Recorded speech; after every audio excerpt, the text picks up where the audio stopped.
If I told you that I earn less than minimum wage but travel full time, would you believe me? I've been what most people would call a digital nomad for the last 2.5 years, and since October 2018, I've visited 20 countries, mostly on motorcycles that I bought abroad, while earning less than Canada's minimum wage, and after 2.5 years on the road, I have more money than when I started. This video shows how I broke the system. I started a YouTube channel in 2012. It grew extremely slowly, and when most people would have given up, I just kept going. So when I left to travel in October 2018, that channel had been going for almost 7 years, and at that time was pulling in around 950 Canadian dollars per month. If minimum wage was $15 per hour, then that meant I was earning less than half of a full-time burger flipper. So no sane person would work for 7 years to achieve such a small feat. But feeling confident that I earned just 38% of minimum wage, I packed my bag and I took a flight to Vietnam. I bought a motorcycle there for $450 and hit the road. 10,000 kilometers later, and much of Vietnam, Cambodia, and Laos covered, I sold it for $400.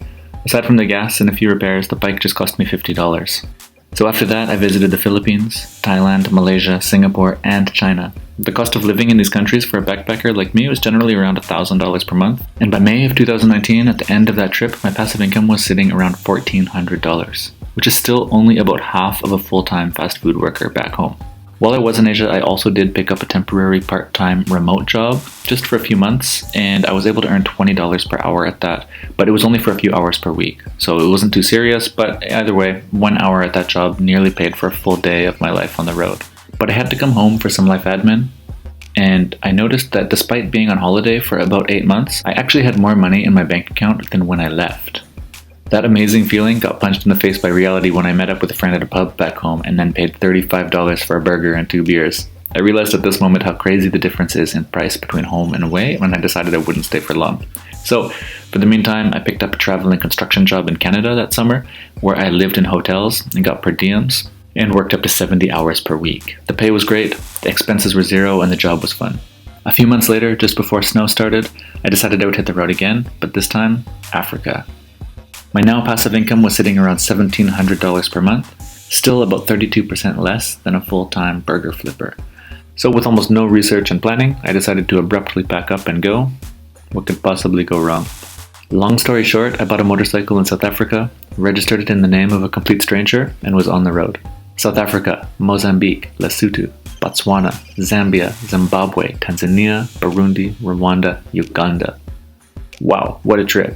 It cost something like $1,500 per month to travel, rather roughly, but my passive income by the end was hovering around $1,500 as well. Considering that many people just break even at their day jobs just to pay bills and go back to work, I figured I was doing alright.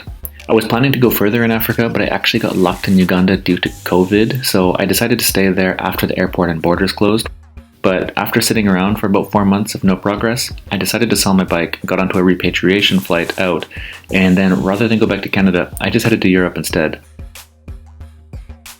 My best month ever from passive income was $2,800. That's only about $300 more than a full-time minimum wage employee in Canada.